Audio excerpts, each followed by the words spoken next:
obviously the chance to be in the sponsorship, but a couple of years ago on the Clint Boyer, you kind of referenced sponsoring a car and kind of joked about how much that would cost, but did it surprise you on what the cost was, what the benefit will be and all that? And where's the camo? Where's the camo limo? Yeah, I was kind of joking whenever we were talking about doing that.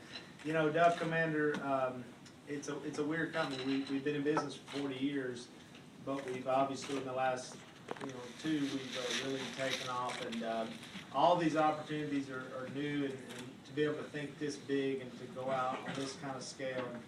Obviously, we don't know yet the impact that it's going to make on our business and brand, but with our brand, we think that Duck Commander says a lot more than just duck calls, which we're doing pretty good at selling those right now.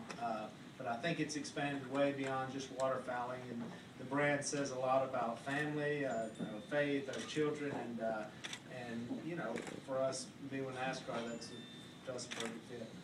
Well, and didn't we sponsored a car for Buck Commander several years ago? I did, yeah. That crashed in like the fifth turn. yeah. Round, So now that we have the whole race, we'll be there the whole time. So that's going to last a lot longer. You realize why cars keep driving, but unless your name's on it, you want it out there driving. So. Next question. Hop. Have you ever seen yourself on a screen, once you see the screen and Duck Dynasty comes on a little bit, ever seen yourself that high, that big? Only in my mind, bro. I'm really looking forward to seeing that. So not just because I'm on it, but we've got some cool things happening here, and with that big TV screen, I can't wait to see that and see what it looks like that big. I hope we look good, crap. It'll be expanded up big.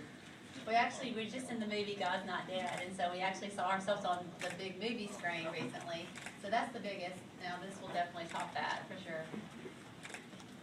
Ken Buckner, Wake Up with the Wolf Show, Dallas, Texas, America. Not to turn it a little bit, but on the current state of NASCAR, I mean, you think back to Richard Petty, Dale Earnhardt, Terry Labonte, Ernie Irvan even. Are you disappointed, disheartened by the lack of facial hair in the current crop of NASCAR drivers? Yeah, what's going on with that? I don't know. We should make it a requirement for the Duck Commander 500. We should. I should have made Clint. That should have been the bet. Clint should have just grown it out, but I'm not sure if Clint can grow a beard. So what was the bet? What was the bet? Well, we were betting on the sponsorship. Yeah, to get the sponsorship or whatever, and. So yeah, he got the best of me, but now we went back out and raced another time. I won't say what happened, but he did it better. Next question, Matt. Mike? Hey. Well, why do you think fans have related to you guys so much? And is there anything been said, written, or speculated about you guys that makes you uncomfortable amidst all this popularity? A couple of things. Korie and I were getting a divorce last week, and wow, that was news to us as we were having coffee. No, I think they relate because they see a lot of themselves in their families, even if they're not theirs. Maybe it's somewhere they would like to be. But something so simple as just saying a prayer at the end of the show, which for us wasn't a big deal. I mean, we do that a lot, and so we didn't know that would have that kind of impact. We hear that all over. I think that aspect has brought a lot of people to watch, and they like that. And heck, I mean, at the end of the day, you can sit down with your kids and watch it, and there's not a lot of shows, I think, anymore that you can sit down and watch as a family. It's clean, it's funny, and puts all those elements together, and I think that brought out, and I think, people have crazy uncles, and people's dads say stuff like my dad does, and mom's cooking, and with us you've got all these generations, and so it's a unique show where we've got kids on there that our children and our nieces and nephews that draw in this younger crowd.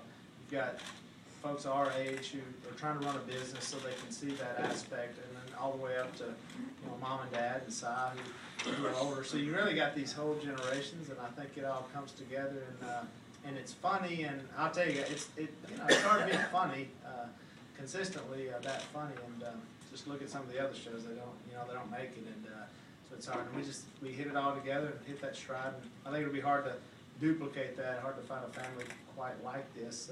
But hopefully if things come out of the media that are television entertainment that are more positive, we feel like that's a good move. And we hope to see more shows that we can sit down and watch, because we have, you know, kids who run around that we have to watch television with as well.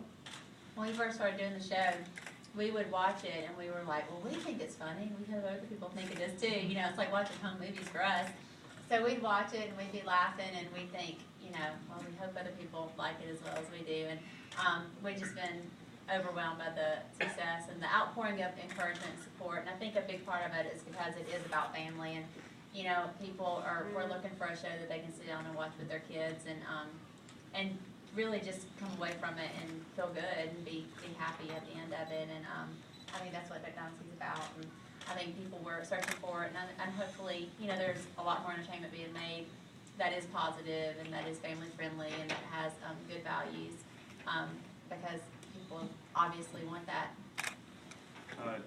I love the family values of the show. It's fantastic. And I just have a question for you guys. I've been raising little kids. What's your secret to parenting? Because you make it look easy. Your kids are fantastic. And I'd love to hear both your answers. And specifically, the episode when your daughter starts talking to boys and you take the boy out in the woods with guns. How much of that was... I just love to get your emotions during that episode in particular. That was one of my favorite episodes. Well, as far as raising children, you know, personally, I think that a lot of it happens at the really young ages. So I think if you put your work in, you know, around up till 3 years old, you know, put a lot of work in and really establish it there, I think you'll have less problems down the road. And, you know, for us, we've always worked together doing that. And, you know, I think it's important, you know, daddy's got to be daddy and mama's got to be mom. And, you know, there's times it's tough, you know, where I have to be the one who just, you know, shuts it down and says, this is how it's going to go. And we work together as a team. Yeah, I think it's about respect, and our kids, you know, respect us and treat us with respect, and we treat them with respect as well. And from, you know, early age, I think it's also about them seeing you live it.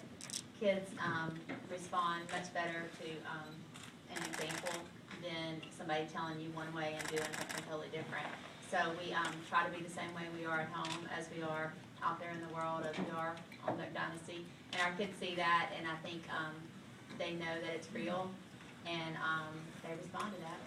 As far as that episode, that, you know, as that came together, and it was really funny, and that was her boyfriend at the time, and so he was super nervous over, I think a lot of it was the television cameras that were all pointing at him, and so it looked great because it looked like he was super nervous of me, which I think he was. Yeah, and, he was that too. And we did. We wanted to take him out and do something different, and but he was a sweet kid, and yeah, I love at the end when I say, you know, I gave the duck call and said, if your lips are gonna be on something that I made, I'd rather get a duck call. My daughter.